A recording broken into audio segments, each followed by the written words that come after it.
देखो बेटा, बहुलकों का जो सबसे पहले है कि बहुलक होते क्या है, ठीक है ना। तो इसमें पहला पॉइंट ये है कि बहुलक क्या हो गए कि जो एकलक होते हैं उनकी बार बार पुनरावृत्ति से हमें क्या प्राप्त होते हैं, बहुलक प्राप्त होते हैं, ठीक है ना। कोई भी चीज है एक बार है उसका रिपीटेशन होना क्या कहलाता है, बहुलक कहलाता है, ठीक है ना। और इस क्रिया को क्या कहते हैं, बहुलीकरण कहते हैं। इस क्रिया को क्या कहा जाता है, बहुलीकरण।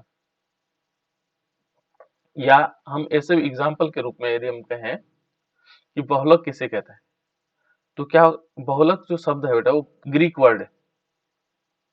कौन सा शब्द है, ये है पॉलीमर्स। देखो यहाँ पर क्या है, पॉलीमर।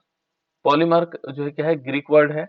और इस किस शब्दों से बना हुआ है, पॉली का मतलब हो गया बहुत सारी, और ये हो गया मर का मतलब हो गया इकाइयां, बहुत सी इकाइयां, ठीक है ना। यहाँ पर हम इसका जो अर्थ देखेंगे तो बहुत सी इकाइयां, पॉली का मतलब हो गया, ठीक है ना। पॉली का मतलब क्या हो गया यहाँ पर, यदि हम इसमें देखेंगे पॉली का मतलब हो गया मेनी, बहुत सारी, है ना। मेनी, पॉली का मतलब हो गया मेनी, बहुत, ठीक है ना।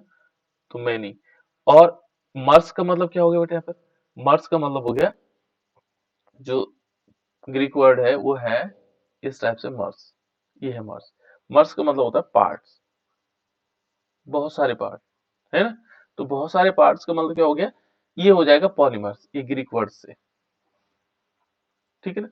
यदि हम इसको डेफिनेशन के रूप में देखें तो हम इस टाइप से लिख सकते हैं कि बहुलक क्या है, उच्च अणुभार वाले, कैसे, उच्च अणुभार वाले, जिनका क्या होगा, उच्च अणुभार होगा, उच्च अणुभार वाले, ठीक है ना। ऐसे यौगिक, ऐसे यौगिक, ठीक है ना, जो उच्च अणुभार वाले ऐसे यौगिक जो अनेक छोटी, जो क्या होंगे, जो अनेक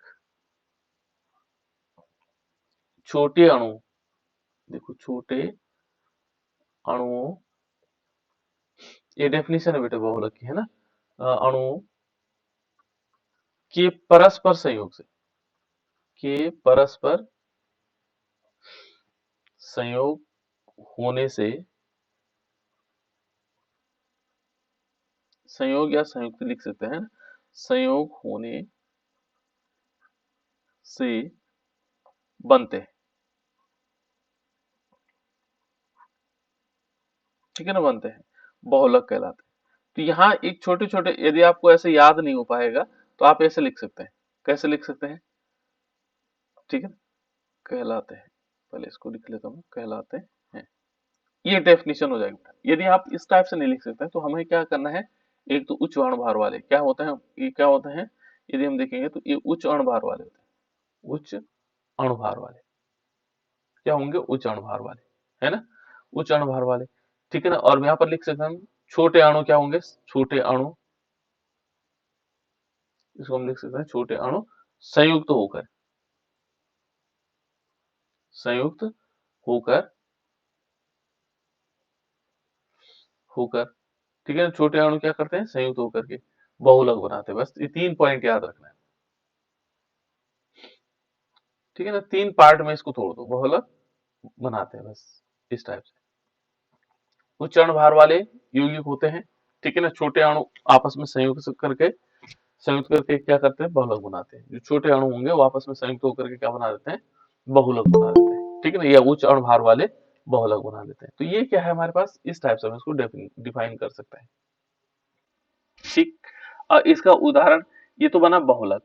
और इस क्रिया यानी कि जो छोटे अणु से परस्पर सहयोग होना ही क्या कहलाता है, बहुलीकरण कहलाता है। जो छोटे अणु क्या है, परस्पर सहयोग करके जो क्या बना रहे हैं, बहुलक बना रहे हैं, ये क्रिया क्या कहलाती है, बहुलीकरण कहलाती है। इसी को हम कह सकते हैं, यह ये क्रिया बहुलीकरण कहलाती है।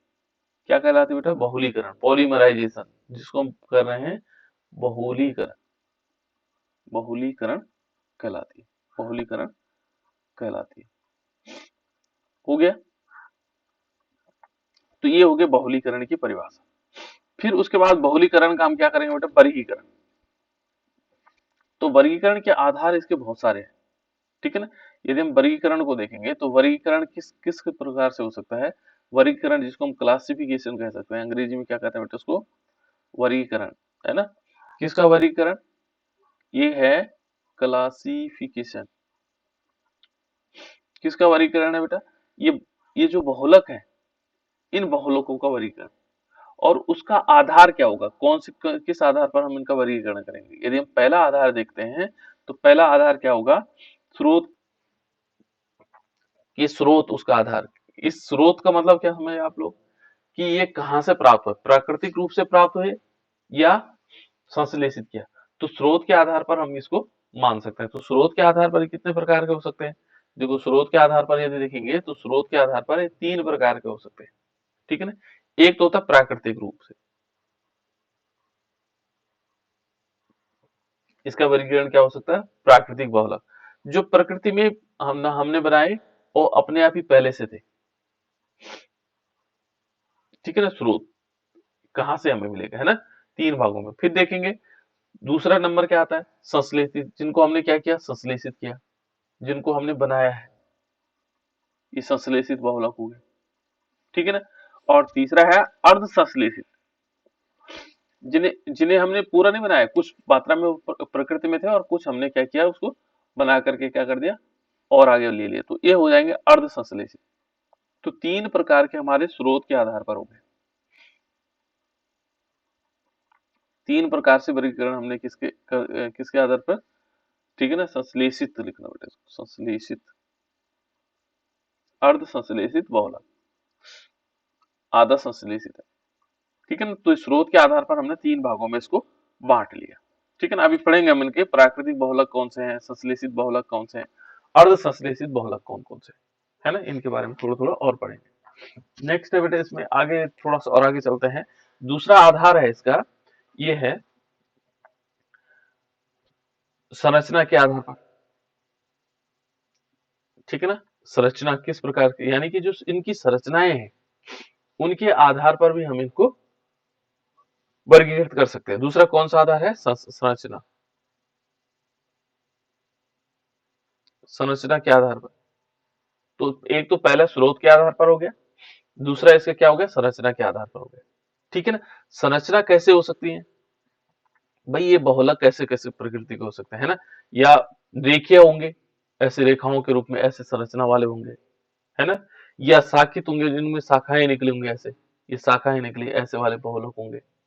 तो इसके आधार पर ये दो कितने प्रकार के हो जाएंगे, इनको भी फिर यदि देखेंगे त्रियक, एक त्रियक भी होता है बेटा, त्रियक, है ना। त्रियक किस प्रकार से होगा, जैसे मानो इस टाइप से होंगे, जैसे ये जुड़ा हुआ है, फिर इससे जुड़ा हुआ है, फिर ये ऐसे जुड़े हुए हैं, ऐसे त्रियक, ऐसे तो नहीं गई, है ना। तो ये 3 प्रकार के होंगे। संरचना भी कितनी प्रकार की होगी, 3 प्रकार की, ठीक है ना। तो यदि हम इसको देखेंगे तो संरचना भी 3 प्रकार की होती है। कौन कौन सी होगी, ये तो रेखीय बहुलक होंगे, कैसे रूप में होंगे, रेखीय और बहुलक, जो रेखा के रूप में होंगे, है ना। दूसरा क्या होगा, शाखित, जिनमें हम ब्रांच वाले होंगे, है ना। यहाँ पर होगा शाखित, शाखित बहुलक होंगे, है ना। तीसरा यदि हम देख रहे हैं, तीसरा होगा, ये कह सकते हैं हम, इसको कहते हैं त्रियक, त्रियकबद्ध, कौन से होंगे, त्रियकबद्ध बहुलक, है ना। तो ये 3 प्रकार के बहुलक होंगे संरचना के आधार पर। और भी देखते बेटा, अभी क्लासिफिकेशन में बहुत सारे आधार है इसके, है ना। तीसरा है संश्लेषण के आधार पर, जैसे हम देखेंगे कि इनका संश्लेषण करना, तीसरे नंबर आ जाता है संश्लेषण। संश्लेषण जानते हैं आप लोग, इनको बनाने की विधियों के आधार पर, है ना, कि किस प्रकार से बनते हैं ना। तो संश्लेषण के आधार पर यदि हम देखेंगे तो संश्लेषण, तीसरा आधार क्या है, संश्लेषण, कि जब ये बनाए जाते हैं, उनको प्रकृति में बनाया जाता है तो किस प्रकार से बनाए जा सकते हैं, है ना। तो तीसरा है इसमें संश्लेषण के आधार पर। तो संश्लेषण का आधार क्या होगा, किस प्रकार जिससे संश्लेषित होते हैं, इसका यदि हम आधार देखेंगे तो ये कितने प्रकार के होंगे, 2 प्रकार के। एक होगा योगात्मक बहुलक, संश्लेषण के आधार पर क्या होगा, योगात्मक, योग के द्वारा बन रहा है या संगणन के द्वारा बन रहा है, ठीक है ना। 2 आधार है इसके, या तो योग के आधार पर होगा या संगणन के आधार पर होगा, ठीक है ना। 2 आधार है इसके संश्लेषण, ठीक है। तीसरा यदि हम एक और नया पॉइंट है, ये तो हो गया संश्लेषण के आधार पर। ठीक है ना, बहुलक कितने प्रकार के हो सकते हैं, इस संश्लेषण के आधार पर हम इसको मान सकते हैं कि संश्लेषण के आधार पर कितने प्रकार के हो सकते हैं। उसके बाद है आणविक बलों के आधार पर, उनके बीच जो लगने वाला अणु है, अणुओं के बीच जो लगने वाला बल, उनके आधार पर भी हम इसको वर्गीकृत कर सकते हैं। तो बहुत सारे प्रकार हो गए ना हमारे पास आणविक बलों के आधार पर, ठीक है ना, आणविक बलों के आधार पर भी हम इसको वर्गीकृत कर सकते हैं। इसका आधार क्या होगा, यदि हम आणविक बल देखेंगे तो कौन कौन से बल लग सकते हैं, है ना, ये भी अलग अलग प्रकार के होंगे, है ना। तो पहले है बेटा इसमें प्रत्यास्था बल, प्रत्यास्था बहुलक, जिनमें प्रत्यास्था वाला, अब बताएंगे इनको पूरे डिटेल से कैसे कैसे होंगे। प्रत्यास्थ बहुलक, प्रत्यास्थ बहुलक, ये हो गया प्रत्यास्थ बहुलक हो गया। दूसरा इसका यदि हम पार्ट देखते हैं तो कौन सा बहुलक आएगा, एक तो प्रत्यास्थ वाला हो गया, है ना, बी वाला रेशेदार बहुलक भी होंगे बेटा इसमें, है ना, जिसमें क्या होंगे, एक तो प्रत्यास्थ बहुलक हो गया, बी पार्ट इसी का है जो प्रत्यास्थ बहुलक के बाद रेशेदार, ये पहले भी आ गया बेटा एक बार, है ना, रेशेदार बहुलक हो गया। और तीसरा इसमें आ जाएगा, देखो ताप, ताप सुनन्य, ताप सुनन्य बहुलक, ठीक है ना, इसमें ताप सुनन्य बहुलक हो जाएगा। चौथा होगा इसमें, फिर होगा ताप दृढ़, ताप दृढ़ बहुलक, ताप दृढ़ बहुलक, यानी कि ताप देंगे तो ये दृढ़ हो जाएगा, कठोर हो जाएगा, ठीक है ना, ताप दृढ़ बहुलक, ये है आंतरिक अणु बल, है ना। तो ये इस टाइप से आ जाएगा, जैसे हम इसको ताप देंगे तो ये और ज्यादा क्या हो जाता है, कैसे हो जाता है, कठोर हो जाता है, दृढ़ हो जाता है, तो ये ताप दृढ़ बहुलक हो गए। तो इस टाइप से ये क्या होगा, इसको इसको बोलते हैं थर्मोसेटिंग पॉलीमर, ठीक है ना। तो ये है आणविक बलों के आधार पर। उसके बाद एक और है बेटा इसमें संगठक इकाइयों के आधार पर, जो संगठक इकाइयां होती हैं, ठीक है ना, उसके आधार पर भी हम इसको कर सकते हैं, या वृद्धि बहुलक भी है ना। तो ये सारे हमारे पास क्या है, बहुलकों के प्रकार, चलो इतने रख देते हैं इसमें, ठीक है ना, बाकी आगे देख लेंगे इसमें, ठीक है ना। तो सबसे पहले हम ये देखेंगे जो संश्लेषण के प्रकार हैं, इनमें वर्गीकरण के आधार पर पहला जो स्रोत है हमारे पास, वो पहला नंबर क्या था, स्रोत के आधार पर, ठीक है ना। तो चलो नेक्स्ट पेज में हम देखते हैं, पहला है स्रोत, स्रोत के आधार पर हमने वर्गीकरण किया था, कितने प्रकार से थे बेटे, स्रोत के आधार पर हमने 3 प्रकार से वर्गीकृत किया। पहले है प्राकृतिक बहुलक, पहला नंबर आता है प्राकृतिक बहुलक। तो प्राकृतिक बहुलक क्या होता है,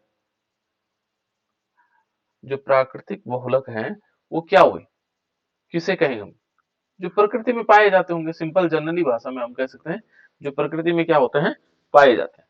अब प्रकृति में कहाँ से पाए जाते हैं, यदि देखेंगे तो इसमें हम कह सकते हैं वे वो बहुलक जो पेड़ पौधों, प्रकृति में पेड़ पौधों या जंतुओं से प्राप्त किए जाते हैं, ठीक है ना। तो यहाँ पर सिंपल हम क्या कहेंगे कि जो हमारे पास क्या होगा, प्राकृतिक में कहाँ मिलेंगे, वे बहुलक जो कहाँ मिलेंगे, कहाँ मिलेंगे बेटा हमें, वे बहुलक, ठीक है ना, जो प्रकृति में, जो क्या होंगे, जो प्रकृति में कहां पर हो सकते हैं, पेड़ पौधों में हो सकते हैं, पेड़ पौधों में हो गए, और दूसरा हम कह सकते हैं एवं जंतुओं में, एवं जंतुओं में, या तो पेड़ पौधों में होगा एवं जंतुओं से प्राप्त होता है, से प्राप्त, ठीक है ना, से प्राप्त किए जाते हैं, है ना। तो उनको हम प्राकृतिक बहुलक, बाकी अब लिखने की जरूरत नहीं मुझे, है ना, ये प्राप्त किए जाते हैं।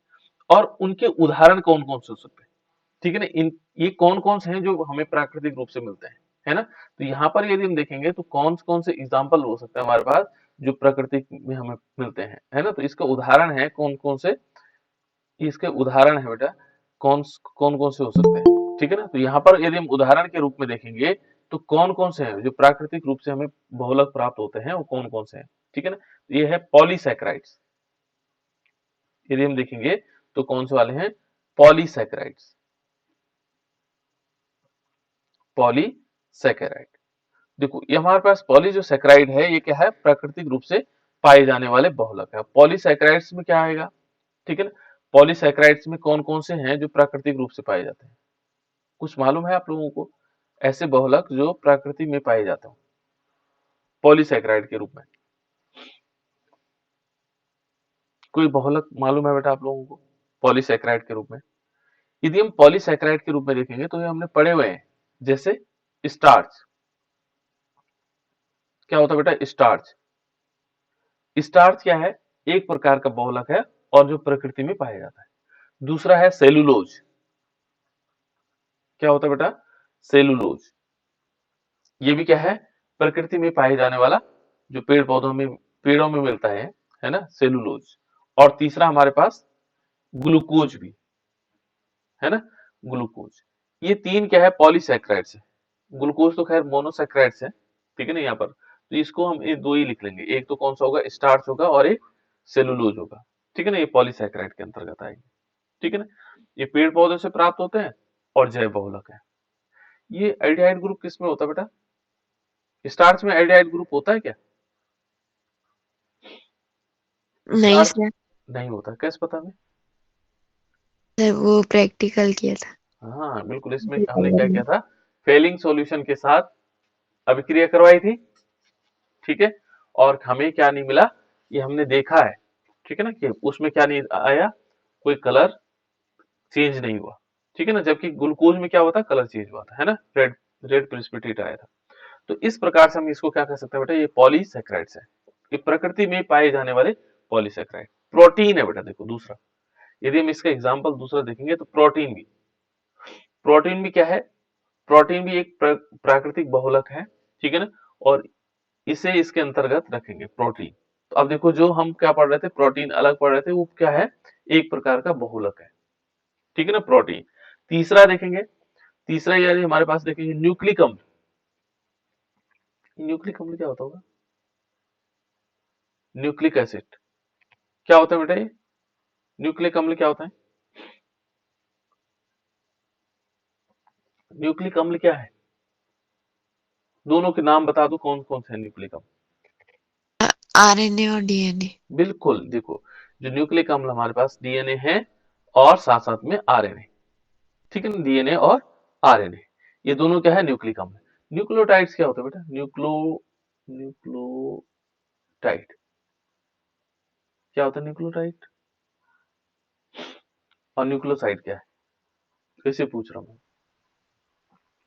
याद है आप लोगों की नहीं?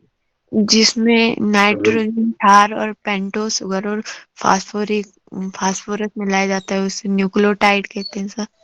न्यूक्लियोटाइड क्या क्या होते हैं, एक होगा नाइट्रोजन बेस, क्या होगा, नाइट्रोजन बेस। दूसरा क्या होगा बेटा इसमें, सर वो पेंटोस शुगर। पेंटोस शुगर होगा, हाँ, और तीसरा फास्फेट सर। फॉस्फेट, है ना, फॉस्फेट हो, ये तीनों का जो संयोग होगा वो क्या कहलाएगा, न्यूक्लियोटाइड्स। और न्यूक्लियोसाइड्स में सर नाइट्रोजन बेस और वो पेंटोस शुगर। बस, इसमें क्या होगा, नाइट्रोजन बेस होगा और शुगर, पेंटोस शुगर होगा, है ना, यहाँ फॉस्फेट अणु नहीं होगा, तो न्यूक्लियोसाइड्स में ये नहीं होता, ठीक है ना, ये याद रखेगा। तो यहाँ पर क्या है, देखो इसमें क्या हो गया, यदि हम यहाँ इसमें देखें तो यहाँ पर क्या है, जो न्यूक्लिक अम्ल है वो भी क्या है, एक प्रकार का क्या है, ये प्राकृतिक, हम कहेंगे जो प्रकृति में पाए जाने वाला पॉलीमर्स है, ठीक है ना, क्योंकि ये भी जुड़ते रहते हैं, फिर आगे जुड़ते रहते हैं तो एक बनाता है, ठीक है ना। और एक लास्ट है बेटा इसका एग्जाम्पल जो हमारे पास है, वो है प्राकृतिक रबर, ठीक है ना। प्राकृतिक रबर अलग होते हैं, प्राकृतिक रबर कौन कौन से हो सकते हैं, जो प्रकृति में पाए जाने वाले रबर है वो कौन कौन से है ना, तो इनका एक प्राकृतिक रबर है, और इसका एग्जाम्पल है पेड़ों से प्राप्त होने वाला जो लैक्टस होता है, जैसे आप लोगों ने देखा होगा, लीसा देखा है, चीड़ के पेड़ से निकलता है, लैक्टस होता है, तो ये भी क्या होते हैं, पॉलीमर्स होते हैं। या इसका एक एग्जाम्पल और भी है, आइसोप्रीन है, क्या है इसका एग्जाम्पल, आइसोप्रीन।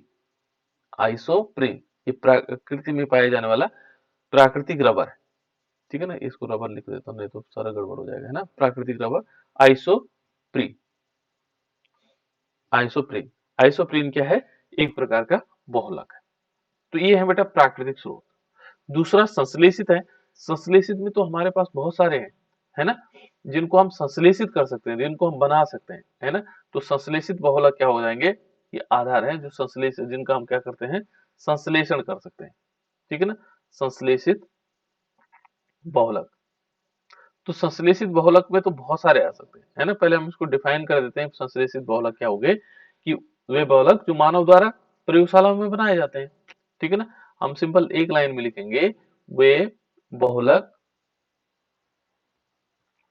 जो मानव द्वारा क्या होते हैं, जो मानव द्वारा कहाँ बनाते हैं, प्रयोगशाला में बनाए जाते हैं, ठीक है ना, प्रयोगशाला में बनाए जाते हैं, बस वो क्या हो जाएंगे, संश्लेषित बहुलक, ठीक है। ये प्रयोगशाला में बनाए जाते हैं, इनको लिखने की ज्यादा जरूरत नहीं है ना, ये याद भी आसानी से बनाए जाते हैं, जिनको हम प्रयोगशाला में बना सकते हैं, हम लोग में नहीं, मानव, ठीक है ना, उनको क्या बोलेंगे, संश्लेषित।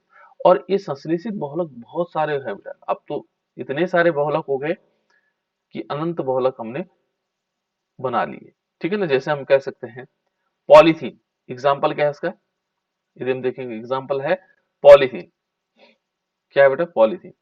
कैसे बना सकते हैं बेटा पॉलीथीन को, पॉलीथीन एथिन से। बिल्कुल एथीन से बना सकते हैं, है ना। दूसरा है टेफ्लॉन, टेफ्लॉन बनाया था हमने,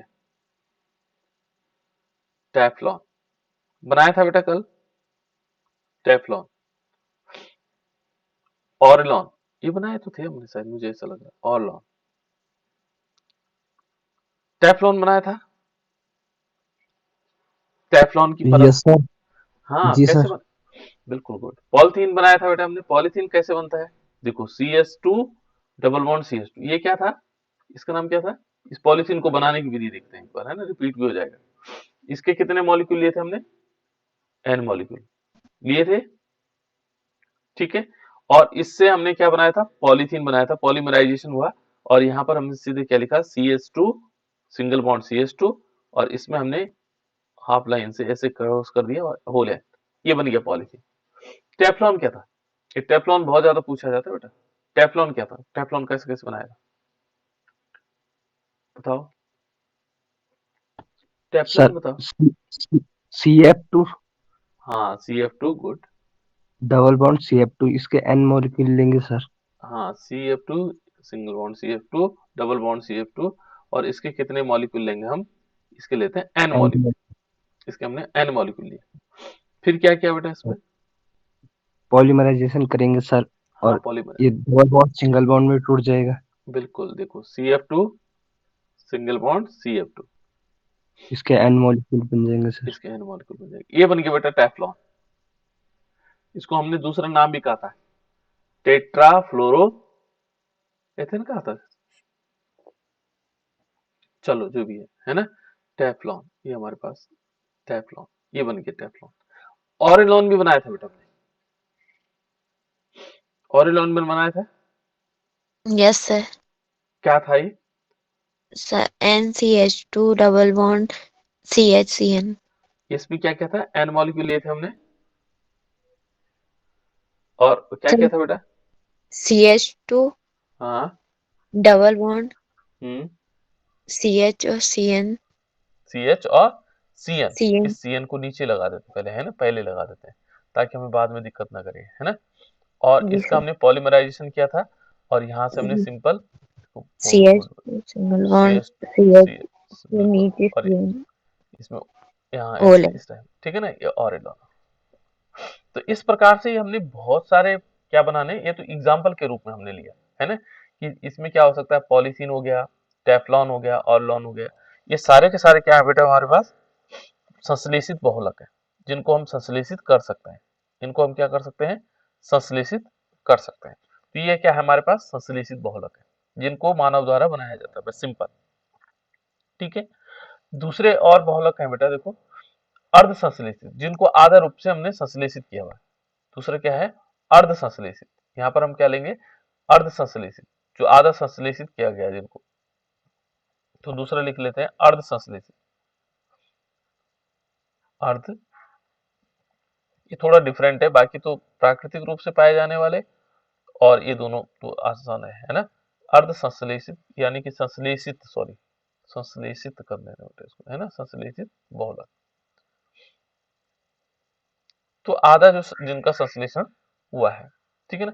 अब वो क्या होते हैं, इसमें क्या होंगे बेटा, ये प्राकृतिक बहुलक होते हैं और इन प्राकृतिक बहुलक को रासायनिक क्रिया द्वारा रूपांतरित किया जाता है। बस ये क्या होते हैं, यदि देखेंगे ये क्या है, प्राकृतिक बहुलक है। यहाँ मैं एक सिंपल लिख रहा हूँ, प्राकृतिक बहुलक। ये क्या होते हैं, प्राकृतिक बहुलक होते हैं, ठीक है ना। हम क्या करते हैं, इनको रासायनिक अभिक्रिया द्वारा रूपांतरित कर लेते हैं। क्या होते हैं, प्राकृतिक बहुलक होते हैं और इनको हम क्या कर देते हैं, रासायनिक क्रिया द्वारा, रासायनिक क्रिया द्वारा, है ना, रासायनिक क्रिया द्वारा क्या किया जाता है, इसको रूपांतरित किया जाता है, रूपांतरित किया जाता है, इनका रूप बदल दिया जाता है ना, रूपांतरित किया जाता है। तो उसको हम क्या कहेंगे, होते तो प्राकृतिक है, होते तो क्या है, ये प्राकृतिक बहुलक है, लेकिन हम इनको रासायनिक रूप से क्या कर देते हैं, रूपांतरित कर देते हैं। इसलिए इनको क्या किया जाता है, रूपांतरित करके उनमें सुधार कर देते हैं। सुधार मान लो, या हम क्या बना लेते हैं, कुछ ऐसे पॉलीमर्स बना लेते हैं इनसे, है ना। और इसका एग्जाम्पल है बेटा, ये जो हमारे पास उदाहरण है इसके, ये कौन कौन से हैं ऐसे जो हम अर्ध संश्लेषित वाले हैं, ठीक है ना। वो है सेल्यूलोज, क्या है, सेल्यूलोज डाइएसिटेट, इसका एग्जाम्पल है सेलुलोज। सेलुलोज तो प्राकृतिक है, ठीक है ना, और इसको बना देते हैं डाई एसिटेट, डाई एसिटेट। ये बन गया हमारे पास अर्ध संश्लेषित, जिसको हमने आधा बना दिया, ठीक है ना। दूसरा है गन कॉटन के नाम से जाना जाता है। जो दूसरा वाला हमारे पास है सेलुलोज, है ना, ये होगा सेलुलोज, सेलुलोज, ठीक है ना, सेलुलोज। और ये होगा बेटा नाइट्रेट, नाइट्रेट, सेलुलोज नाइट्रेट, ठीक है ना। और इसको दूसरा नाम दिया जाता है गन कॉटन।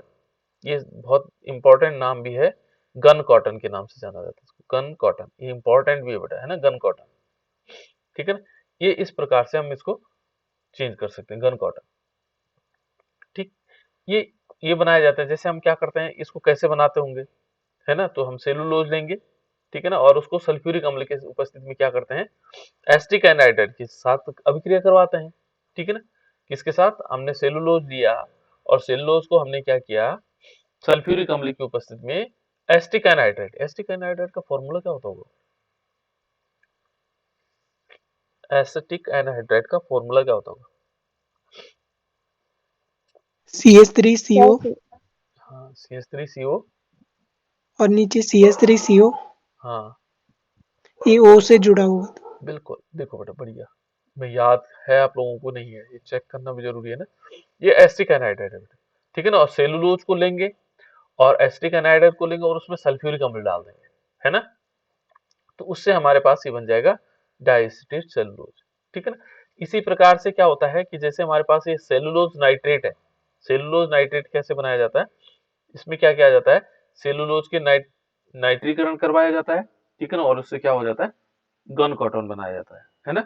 और ये विस्फोटक है बेटा, ये गन कॉटन का जो हमारे पास होता है, ये विस्फोटक पदार्थ होता है, ठीक है ना, इसको इसलिए यूज किया जाता है, ठीक है ना। और एक और भी है इसमें, तीसरा एग्जाम्पल भी है, और वो है वल्कनीकृत रबर। ये भी बहुत इंपॉर्टेंट है बेटा, वल्कनीकृत रबर, है ना, जो हमारे पास होता है वल्कनीकृत, ये इसी का एग्जाम्पल है, वल्कनीकृत रबर, ठीक है ना। ये भी जो है क्या होता है, अर्ध संश्लेषित है। तीन एग्जाम्पल है, बहुत इंपॉर्टेंट एग्जाम्पल है तीनों, है ना। इसको कह सकते हैं वल्कनीकृत रबर। और इसका जो हम उपयोग करते हैं, वो आप लोगों ने देखा होगा, जो टायर बनाने में हम इसका प्रयोग करते हैं, टायर बन जाते हैं इससे, है ना, टायर। तो इस टाइप से हमारे पास क्या हो गया, अर्ध संश्लेषित बहुलकीय हो गए। तो ये थे बेटा हमारे पास पहले स्रोत के आधार पर। उसके बाद है संरचना के आधार पर। देखो संरचनाएं इन बहुलक की अलग अलग होती है, उसके आधार पर हम इनका वर्गीकरण कर सकते हैं। तो तीसरा हमारे दूसरा नंबर आएगा, संरचना के आधार पर हम इसका वर्गीकरण कर सकते हैं। तो संरचना के आधार पर क्या होंगे, मैंने बताया था कितने आधार हो सकते हैं संरचना के। यदि हम संरचना के रूप में देखेंगे तो संरचना के आधार पर इनको किस प्रकार से, कितने प्रकार से बांटा गया था, हमने इनको 3 भागों में बांटा था। एक तो थे रेखीय, कैसे थे? इनकी संरचना के आधार पर, यदि हम संरचना के आधार पर देखते हैं तो ये 3 प्रकार के होते हैं बेटे बहुलक, है ना। पहला था रेखीय, जो रेखा के रूप में, यानी कि हम इसको कह सकते हैं लीनियर पॉलीमर्स, है ना। रेखीय बहुलक कैसे थे? रेखीय बहुलक। तो रेखीय बहुलक होते क्या है, पहले इसको जान लेते हैं कि रेखीय बहुलक है क्या, ठीक है ना। यदि हम रेखीय बहुलक को देखेंगे तो रेखीय बहुलक कैसे हो सकते हैं बेटा? देखो यहाँ पर क्या होंगे, जो रेखीय बहुलक है, ये जो हमारे पास एकलक इकाइयां होती हैं, ये आपस में इस प्रकार से सीधी श्रृंखला में जुड़ जाते हैं, ठीक है ना। तो यहाँ पर हम इसको लिख सकते हैं कि रेखीय बहुलक कौन होंगे, जिनमें क्या होंगे, जिनमें क्या होगा, एकलक इकाइयां, एकलक माने उसका एक पार्ट, है ना। एकलक इकाइयां किस में जुड़ी होंगी बेटा? एक रेखा में जुड़ी होंगी, एक सीधी रेखा में जुड़ी, एक सीधी श्रृंखला में जुड़ी होंगी, सीधी श्रृंखला में जुड़ी होती, ठीक है ना। ये जो सीधी श्रृंखला में जुड़ी होंगी उसको हम क्या बोलेंगे, क्या कहेंगे, रेखीय बहुलक कहलाएंगे, ठीक है ना। यहाँ पर क्या होगा, जिनमें एकलक इकाइयां एक सीधी श्रृंखला में जुड़ी होती है, बस ये आप डेफिनेशन लिख सकते हैं, है ना, जुड़ी होती है। तो सीधी श्रृंखला में जुड़ी होती हैं और क्या बना देंगे, रेखीय फॉर्म में बना देंगे, है ना। और यहाँ पर इसका एग्जाम्पल कौन कौन से हो सकते हैं? एक तो होगा पॉलीथीन। कौन होगा बेटा? पॉलीथीन। तो पॉलीथीन आप लोग आसानी से बना सकते हैं। किससे बनता है बेटा ये? पॉलीथीन। दूसरा इसमें नायलॉन है, मैं बताऊंगा नायलॉन कैसे बनता है, ठीक है ना। तीसरा इसमें है पॉलीस्टाइरीन है, पीवीसी है, पीवीसी बनाया था हमने कल, है ना, पीवीसी पॉलीविनाइल क्लोराइड। और पॉलिस्टर है, ठीक है ना, पॉलीस्टर यानी कि पॉलीएस्टर है वो, ठीक है ना, पॉलिस्टर। ये देखो, है ना। तो ये तीनों चीजें हम बना सकते हैं। पीवीसी कैसे बनाया था बेटा हमने, जो चीजें बनाई हुई उनको थोड़ा रिवीजन के रूप में, है ना। पॉलीविनाइल क्लोराइड कैसे बनाया था? NCH2 double bond N CH2 Cl लिया था हाँ, sir. NCH2 double bond CHCl। इसका नाम क्या था बेटा? Sir vinyl chloride. हाँ, वाइनिल क्लोराइड, है ना। इसको हम वाइनिल क्लोराइड कह सकते हैं, वाइनिल क्लोराइड या विनाइल क्लोराइड भी कह सकते हैं, है ना। तो यहाँ पर देखो, यहाँ पर हम इसका पॉलीमराइजेशन करेंगे। क्या करेंगे? इसका पॉलीमराइजेशन। तो मैंने बताया था पॉलीमराइजेशन बहुत सिंपल प्रोसेस है। ये CH2 के बीच होता है ना। ये Cl जो है क्या है, इसके लिए एक कठिन पार्ट है, इसको नीचे ले लेता है और ये क्या कर देगा, CH2 सिंगल बॉन्ड CH हो जाएगा और ये बॉन्ड आगे की तरफ जाएगा, ये बॉन्ड भी आगे की तरफ जाएगा, यहाँ Cl नीचे लगा देना, ठीक है ना। तो ये बन गया बेटा पीवीसी। इसका नाम क्या है? Poly vinyl chloride. वाइनिल भी कह सकते हैं, विनाइल भी कह सकते हो, जो आप लोग कहना चाहो, है ना। पॉलीविनाइल क्लोराइड या पॉली वाइनिल क्लोराइड, ठीक है ना, जो आप कह सकते हो, कोई दिक्कत नहीं दोनों में, है ना। ये पीवीसी हो गया। तो इस प्रकार से हमने पीवीसी बना दी। पॉलीथीन हम बना चुके हैं, पीवीसी हम बना चुके हैं, है ना। तो ये बार बार ये पूछा जाता है बेटा, ध्यान रखना, पीवीसी बहुत ज्यादा पूछा जाता है, ठीक है ना। पॉलीविनाइल क्लोराइड बहुत सारे बार एग्जाम में पूछा जाता है, ठीक है। तो इस प्रकार से आ जाएगा। ये है हमारे पास, देखिए। और इनकी जो संरचनाएं होंगी बेटा, देखो संरचनाएं वो ऐसे बनी होती, यानी कि सीधी रेखा में ऐसे चलते हैं, ऐसे, इसलिए तो इनको रेखीय कहा जाता है, ठीक है ना। मेरे हाथ से वैसे एक्यूरेट नहीं बनता है, लेकिन हम ऐसे मान लेते हैं कि सीधे सीधे ऐसे रेखाओं में बने होते हैं, इसलिए इनको क्या कहा जाता है, ये रेखीय बहुलक कहा जाता है। क्या कहते हैं इसको? रेखीय बहुलक। ये हमारे पास क्या हो गए, रेखीय बहुलक हो गए, ठीक है।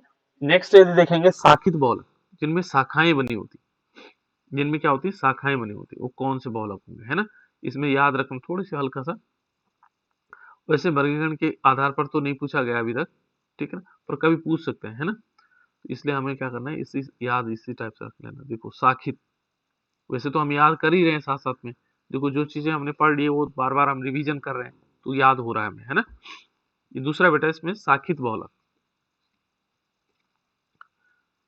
ये चैप्टर सरल है, इसलिए 3 नंबर आसानी से आ सकते हैं, है ना। मैं एक एक नंबर बटोरने इसमें, सबसे सरल चैप्टर है ये, ठीक है। अब शाखित बहुलक है, इसमें क्या होगा, इसमें जो एकलक इकाइयां है, वो अनियमित तरीके से क्या होती है, संगठित होती है। ठीक है ना। तो यहाँ पर हम लिख सकते हैं, इसमें हम लिख सकते हैं, इसमें जो 1 लाख इकाइयां, इसमें 1 लाख इकाइयां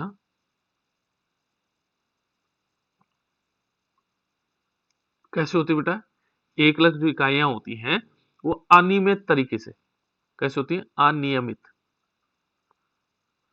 अनियमित तरीके से संगठित होती है, तरीके से संगठित होती है।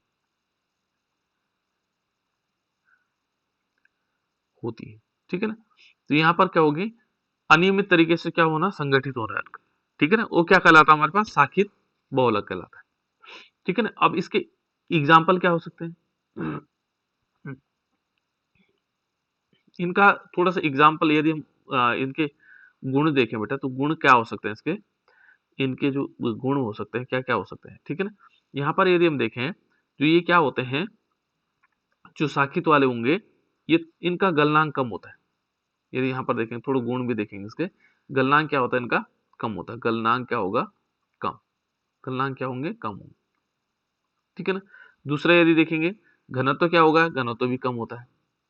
यदि हम इसको देखेंगे तो घनत्व भी क्या है इसका, कम होता है। ठीक है ना। ये दोनों चीजें हैं, गलनांक भी कम होता है, घनत्व भी कम होता है। ठीक है। ये दो गुण है इसके जिनको हम कर सकते हैं।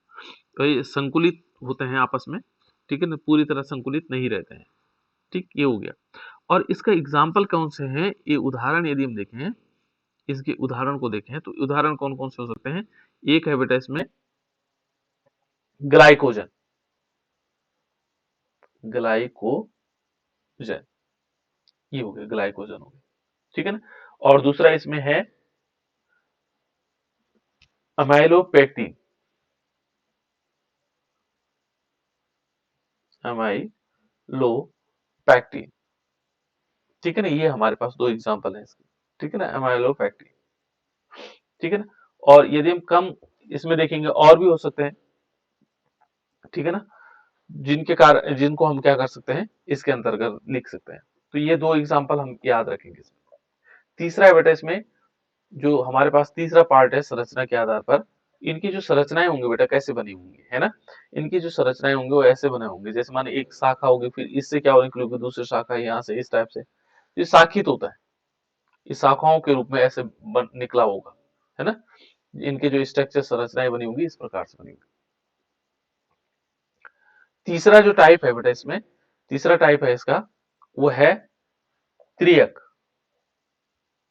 ठीक है ना, त्रियक इस प्रकार से लिखेंगे हम, त्रियक, त्रियकवध, त्रियकवध और बहुलक। ठीक है ना, यानी कि क्रॉस लिंक्ड पॉलीमर का बोलते हैं, त्रियकवध बहुलक, इसको बोलते हैं क्रॉस लिंक्ड, है ना, क्रॉस लिंक वाले। इसमें क्या होगा, इस प्रकार के जो बहुलक होंगे इनकी जो संरचनाएं होंगी ये त्रिविम संरचना में व्यवस्थित होते हैं। कैसे संरचना में व्यवस्थित होते हैं बेटा, त्रिविम संरचना में। ये बहुलक क्या होंगे, ये बहुलक त्रिविम संरचना में, ये बहुलक त्रिविम संरचना में। कैसे संरचना होगी बेटा इसमें, त्रिविम, त्रिविम संरचना में,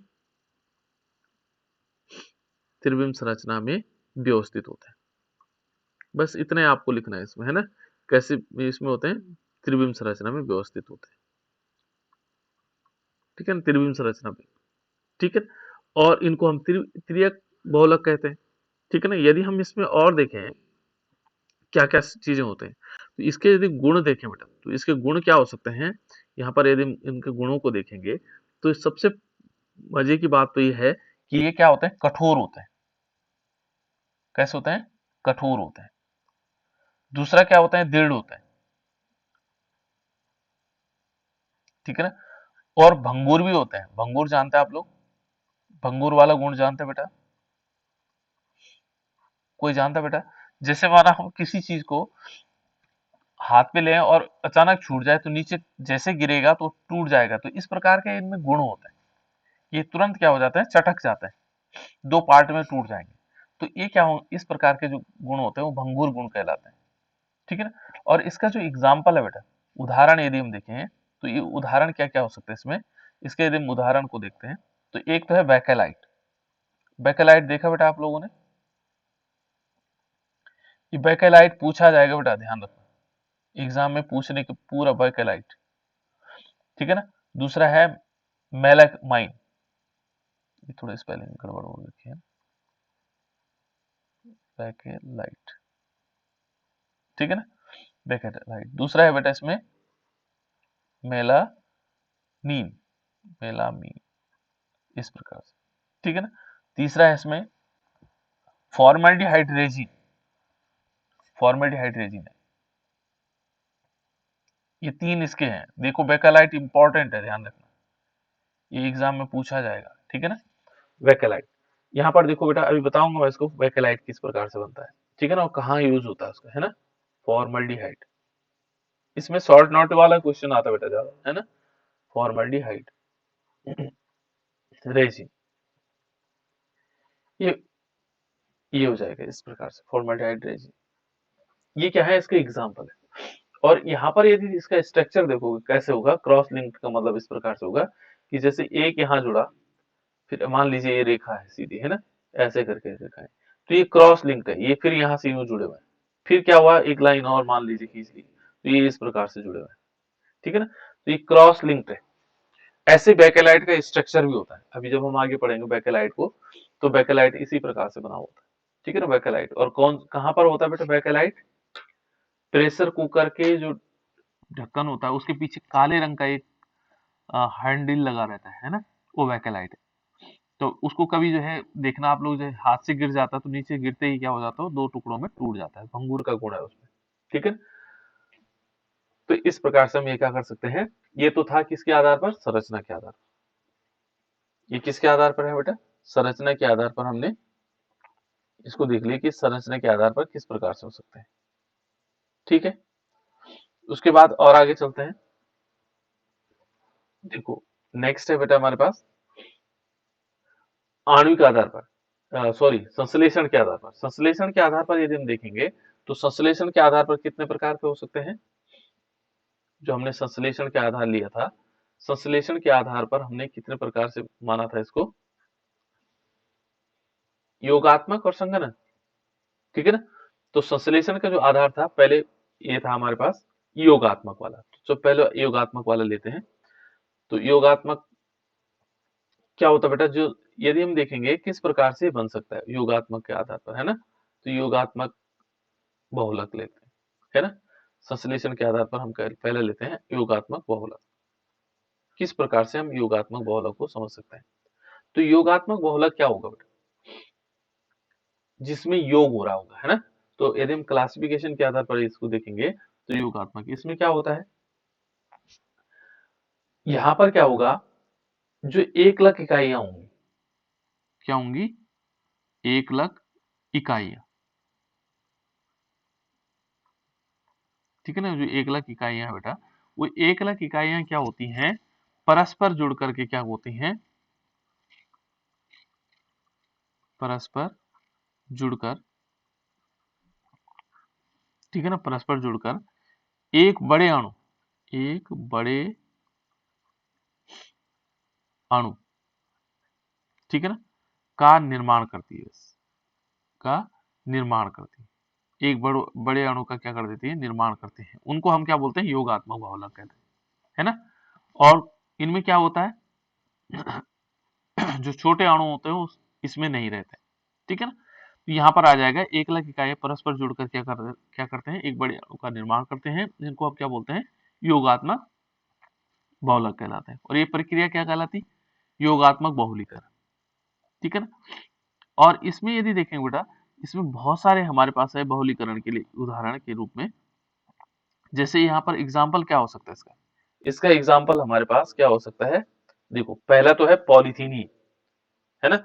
यहाँ पर एग्जाम्पल लेंगे तो एथिलीन से हम पॉलीथीन बना सकते हैं, यानी कि CH2 डबल बॉन्ड CH2, इसका एग्जाम्पल ले लो, N मॉलिक्यूल, क्या बना, पॉलीथीन बना।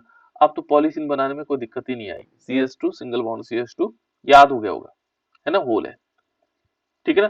दूसरा क्या हो सकता है बेटा, पीवीसी बना सकते हैं। पीवीसी कैसे बनेगा, अब तो याद बिल्कुल ऐसे हो गया होगा आप लोगों को। पीवीसी क्या होगा, अब इस बार वो बताएगा, अभिषेक अभिषेक बताएगा, बता बेटा अभिषेक, पीवीसी कैसे बनाएंगे।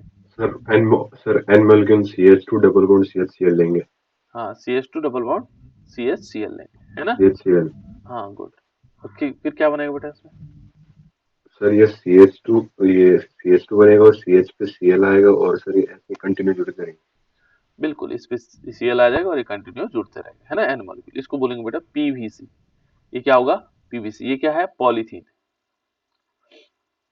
पॉलीथीन है ना, पॉलीथीन गलत हो गया, चलो कोई बात नहीं, पॉलीथीन, ठीक है ना, यहाँ पर पॉलीथीन कर देंगे इसको, ठीक है। अब नेक्स्ट देखो, और भी बन सकते हैं, पॉलीस्टाइरीन, स्टाइरीन से बनाना। स्टाइरीन हमने कल बनाया था बेटा, क्या था स्टाइरीन, कौन बताएगा। सर बेंजीन के ऊपर CH2 double bond CH। Benzene, ये बेंजीन देखो बेटा, स्टाइरीन हम बनाना कल सीखे थे, ये बेंजीन था, और बेंजीन के ऊपर क्या था बेटा, CH2, क्या था बेटा, CH2 था, CH double bond CH2। Good, है ना। और इसमें हम क्या लेंगे, एन मॉलिक्यूल लेंगे, ठीक है ना, इसके एन मॉलिक्यूल लेंगे। और हमने क्या किया था, इसका पॉलीमराइजेशन किया था, और पॉलीमराइजेशन से हमने क्या बनाया था, स्टाइरीन। किस प्रकार से बना था, बेंजीन अपनी जगह पर है, ठीक है ना, बेंजीन कहीं नहीं गया, है ना। और ये जो CH है बेटा, इस CH ने क्या किया, ये सिंगल बॉन्ड में कन्वर्ट हो गया, देखो CH2, है ना। ये आगे जाएगा, ये वाला बॉन्ड भी आगे आएगा, और इसमें क्या कर देंगे, होल एन कर देंगे। ये बना हमारे पास पॉलीस्टाइरीन, इसको हम क्या बोलेंगे, पॉलीस्टाइरीन। ये कठिन नहीं है बेटा, लेकिन इनको थोड़ा याद रखना होगा, ठीक है ना। पॉलीस्टाइरीन बहुत सिंपल चीजें हैं, देखो यहाँ से ये बनना बस, ठीक है ना, पॉलीस्टाइरीन। और ये पूछा जाता है, पॉलीस्टाइरीन कई बार पूछा जाता है, ठीक है ना। उसके बाद हमने टेफ्लॉन बनाया था, टेफ्लॉन भी बहुत आसान है। टेफ्लॉन कोई और बताओ बेटा, कौन बताएगा,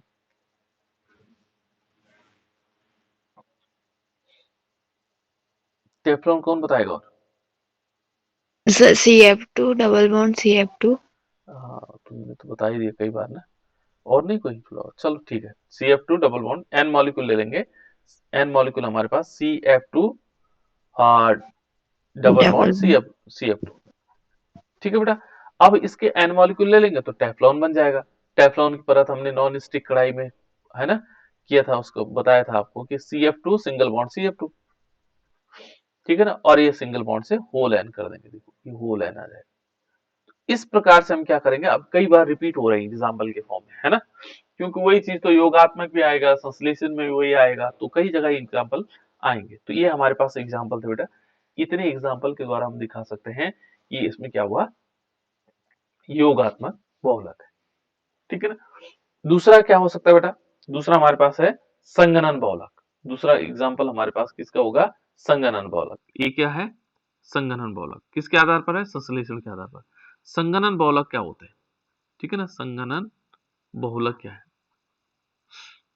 संगणन बहुलक, तो संगणन बहुलक क्या होते होंगे, इसको बोलते हैं बेटा कंडेंसेशन पॉलीमराइजेशन, ठीक है ना।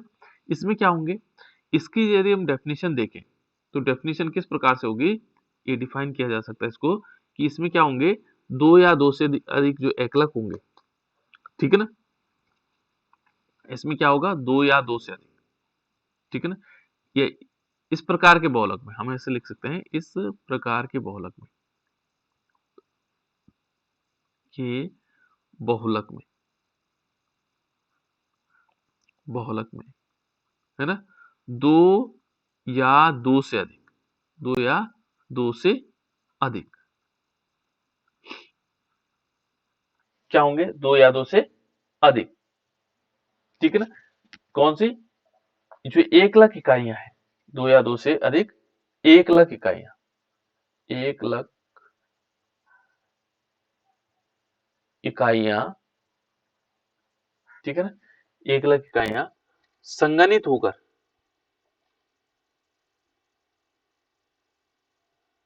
संगनित होकर, संगनित होती हैं, सीधे इसको लिख सकते हैं, संघनित होती है, संघनित होती है, यहाँ पर संघनित होती है, ठीक है ना। तो ये क्या कहलाएगा, संघनन बहुलक कहलाएगा, ठीक है ना। प्राप्त बहुलक क्या कहलाएंगे, संघनन बहुलक कहलाएंगे।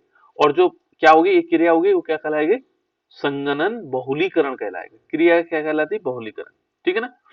इसमें क्या होता है बेटा कि यहाँ पर जो इस प्रकार के बहुलक होता है, किसमें होता है, एक जो एकलक होते हैं वो भिन्न भिन्न क्रियात्मक समूह वाले होते हैं। यहाँ पर यदि देखेंगे, जो इस क्रिया में क्या होंगे, यहाँ पर जो भाग लेने वाले अणु होंगे वो कैसे होंगे, भिन्न भिन्न क्रियात्मक समूह वाले होंगे। कैसे होंगे, भिन्न भिन्न क्रियात्मक समूह वाले। तो ये ध्यान रखना आपको कि यहाँ पर जो क्या होंगे, हमारे पास एकलक होंगे, वो कैसे होंगे, भिन्न भिन्न क्रियात्मक समूह वाले, ठीक है ना। ये अलग अलग क्रियात्मक समूह वाले होंगे, कौन, जो हमारे पास क्या होंगे, एकलक इकाइयां होंगी। सॉरी, ठीक है ना। संश्लेषण करके क्या होगा, इसमें क्या होगा, जो सरल अणु होंगे वो जल या HCl होगा या एल्कोहल होगा, इनके उपस्थिति में क्या करेंगे, संघनित होंगे, ठीक है ना, और बड़े अणु बना देंगे। इसका एग्जाम्पल हमारे पास है एडिपिक अम्ल। एडिपिक अम्ल है हमारे पास, नाइलॉन इससे बन सकता है, ठीक है ना, इससे क्या बन सकता है, नाइलॉन बन सकता है, ठीक है ना। और एग्जाम्पल भी हैं, जैसे संघनन की प्रक्रिया में उदाहरण के तौर पे देखते हैं, इसका उदाहरण दे सकते हैं, है ना। एक तो बनाते हैं, पहले बनाते हैं हम नाइलॉन, और नाइलॉन 6 बनाते हैं। इसका एग्जाम्पल ले लेते हैं, यहाँ पर लिख लेता हूं मैं, नाइलॉन 66 है ना। ये बहुत इंपॉर्टेंट है बेटा, ध्यान रखना, इसको काफी इंपॉर्टेंट है, इसको इंपॉर्टेंट कर लीजिएगा, है ना।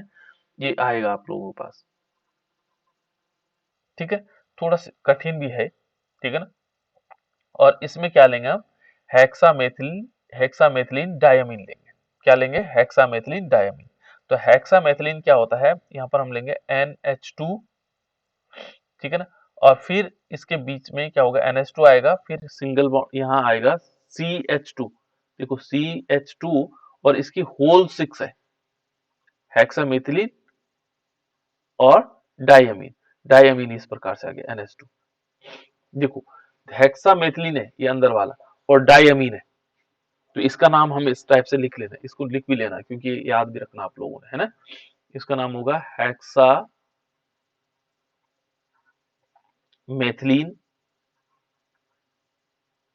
ठीक है ना, हेक्सामेथिलीन और डायमीन। डायमीन ये काफी इंपॉर्टेंट है बेटा, एग्जाम में पूछा जाता है, हेक्सामेथिलीन डायमीन, है ना। और इस पर हम क्या करेंगे, एडिपिक अम्ल की अभिक्रिया करवाएंगे। एडिपिक अम्ल क्या होता है, यहाँ पर मैंने बताया था पहले भी आपको एडिपिक अम्ल कैसे होते हैं। यहाँ पर वो होता है बेटा, क्या है, CH2, ऐसे लिखते हैं हम, CH2 और यहाँ पर फिर CH2, ये भी CH2 होता है, ठीक है ना, और COOH होता है। देखो जैसे मैं ऊपर लिख रहा हूँ ये एग्जाम्पल, इस ऐसे करके, है ना, इसको एडिपिक अम्ल कहते हैं, है ना। ये पहले बता रखा मैं अम्ल में, जब हमने एसिड बताया था। इसके हमने देने बेटा N मॉलिक्यूल, ठीक है ना, और इसके भी N मॉलिक्यूल लेंगे, किसके, एडिपिक अम्ल के। एडिपिक अम्ल का किस प्रकार से आएगा, ये आएगा, हम इसको ऐसे भी लिख सकते हैं, किताबों में ऐसे लिखा होगा, HOOC लिखा होगा, है ना। और सिंगल बॉन्ड से फिर क्या होगा, एडिपिक अम्ल है, तो यहाँ पर सिंगल बॉन्ड ऐसे लिख सकता हूँ, CH2 की होल 4, देखो 4 बार है, 1 2 3 4, 4 बार है कि नहीं, होल 4, और फिर क्या आएगा, COOH, ऐसे लिख सकते हैं। मैंने इसलिए लिखा है इस प्रकार से कि ताकि आपको समझ में आ जाएगा, है ना। इसको क्या बोलेंगे, एडिपिक अम्ल, क्या बोलेंगे, एडिपिक अम्ल, एडिपिक अम्ल, एडिपिक अम्ल, ये है एडिपिक अम्ल, ये एडिपिक अम्ल हमारे पास है ना। जब ये क्या होगा, इससे जुड़ेगा, तो जुड़ने पर क्या होगा, कैसा मॉलिक्यूल बनाएगा, ये बनाएगा नाइलॉन 66, ठीक है ना। इस वाली पोजीशन से एक हाइड्रोजन हट जाएगा, हाइड्रोजन हट जाएगा तो ये बॉन्ड आएगा सिंगल, NH हो जाएगा, याद रखना आपको, NH हो जाएगा, है ना, यहाँ पर। और फिर सिंगल बॉन्ड से क्या जुड़ा हुआ बेटा, देखो यहाँ पर हम इसको ऐसे लिख सकते हैं, सिंगल बॉन्ड से CH2 लिखा हुआ है और इसमें होल 6, ये तो ऐसे ही कैसे रहेगा, ठीक है ना। इस पर फिर क्या आएगा, NH आएगा। NH क्यों आएगा, जो ये हाइड्रोजन है ये इधर की तरफ कुछ रिएक्शन करेगा, और रिएक्शन कैसे करेगा, देखो यहाँ से H2O निकाल देगा, देखो इसका जो हाइड्रोजन है ना, ये ऐसे H2O निकाल देगा। अब इधर क्या बचा, OC, केवल O और C बचा। तो हम इस OC को हम ऐसे लिख सकते हैं, C ऐसे लिख देंगे और O नीचे की तरफ लिखा देंगे, ठीक है ना। फिर देखो CH2, और CH2 का कितना है, 4 है, CH2 के होल 4, ठीक है ना।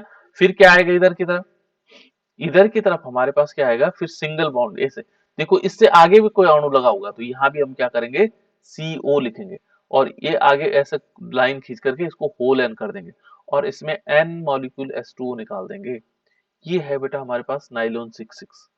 इसका नाम क्या है, नाइलॉन 66, नाइलॉन 66। थोड़ा याद रखने में कठिन हो सकता है, थोड़ी सी बस, ज्यादा नहीं। नाइलॉन 66, ठीक है ना। इसको हम नाइलॉन 66 के रूप में लिखा जाता है। एक नाइलॉन 6 भी होता है बेटा, ये नाइलॉन 66 है और नाइलॉन 6 भी होता है केवल, ठीक है ना। तो यहाँ पर इस टाइप से हम इसको लिख लें, ठीक है। दूसरा देखो बेटा, हम इसमें हम और बना सकते हैं, पॉलिस्टर बना सकते हैं, ठीक है ना। तो पॉलिस्टर कैसे बनेगा, पॉलिस्टर के लिए हम क्या करना पड़ेगा, हमें लेना पड़ेगा टॉर्थेलिक अम्ल, है ना। टॉर्थेलिक अम्ल क्या होता है, अब टॉर्थेलिक अम्ल हम पहली बार सुन रहे हैं इसको, है ना। यहाँ पर हम N मॉलिक्यूल लेंगे और ये बेंजीन रिंग होगा, देखो यहाँ पर ये बेंजीन रिंग है, और बेंजीन रिंग पर क्या होगा, बेंजीन रिंग पर ये दो COH ग्रुप लगे होंगे, एक इधर की तरफ और एक यहाँ, ठीक है। सी हम यहाँ पर भी लिख सकते हैं, किताब वाला हो सकता है कि आपको C से शुरू करे, उल्टा कर लिखे, है ना। चलो हम ये मान के चलते हैं कि इसी प्रकार से जुड़ा हुआ, और यहाँ पर किसकी रिएक्शन करवाएंगे, एथिलीन ग्लाइकॉल की रिएक्शन करवाएंगे। इस पर किसकी रिएक्शन करवाएंगे, एथिलीन ग्लाइकॉल। इसका नाम क्या है, इसका नाम लिख लेते हैं टरथैलिक, टरथैलिक, और ये क्या होगा, अम्ल, टरथैलिक अम्ल है ना। और इस पर हम एथिलीन ग्लाइकोल, एथिलीन ग्लाइकोल आप लोगों को सबको पता है, एथिलीन ग्लाइकोल का फॉर्मूला क्या होता है, CH2H होता है ना। तो हम इसको ऐसे भी लिख सकते हैं, CH2OH सिंगल बॉन्ड CH2H। किताब वाला अलग भी ढंग से भी लिख सकता है ना। वो क्या करेगा, C को बीच में ले लेगा, OH इधर तरफ लिखा देगा, है ना। तो ये हमने CH2H ले लिया। ये है इथाइलिन ग्लाइकोल, क्या लिखेंगे इसको, एथिलीन ग्लाइकोल, एथिलीन। थोड़ा गड़बड़ हो गया बेटा, एक मिनट है, सॉरी। यहाँ पर हम क्या लेंगे इसको, ethylene glycol, ethylene glycol, glycol, इसको हम क्या कहेंगे, एथिलीन ग्लाइकोल कहेंगे। और इस पर जब रिएक्शन होगी, रिएक्शन होने के बाद क्या बना देगा, देखो इस वाली पोजीशन से OH यहाँ से निकल जाएगा, देखो OH, क्योंकि H2O निकल जाएगा इसमें से, ठीक है ना। तो यहाँ ये इस प्रकार से जुड़ जाएगा। देखो यहाँ इस तरफ क्या होगा, C डबल बॉन्ड O, केवल CO बचेगा, OH यहाँ से निकल गया, ठीक है ना। फिर क्या आएगा, बेंजीन रिंग आएगी, देखो बेंजीन रिंग आ गई, ठीक है ना। फिर इधर की तरफ भी क्या होगा, इधर की तरफ भी CO होगा, क्या होगा, C डबल बॉन्ड O। लेकिन यहाँ एक दूसरा OA भी, क्योंकि H2O निकाल दिया ना इसने, एक OH यहाँ से निकला और H यहाँ से निकला, तो इसका O बचा हुआ है, तो यहाँ एक O और है, ठीक है ना। और इस तरफ फिर क्या जुड़ेगा, इससे जुड़ेगा CH2, फिर CH2 जुड़ा, फिर क्या हुआ, CH2 जुड़ा, जो हमारे पास CH2 है, देखो CH2, फिर OH, यहाँ पर OH था ना, तो इससे क्या होगा, इस तरफ केवल क्या बचेगा, CO बचेगा, क्योंकि ये दूसरा वाला CO इससे जुड़ने वाला है ना। तो यहाँ पर क्या होगा,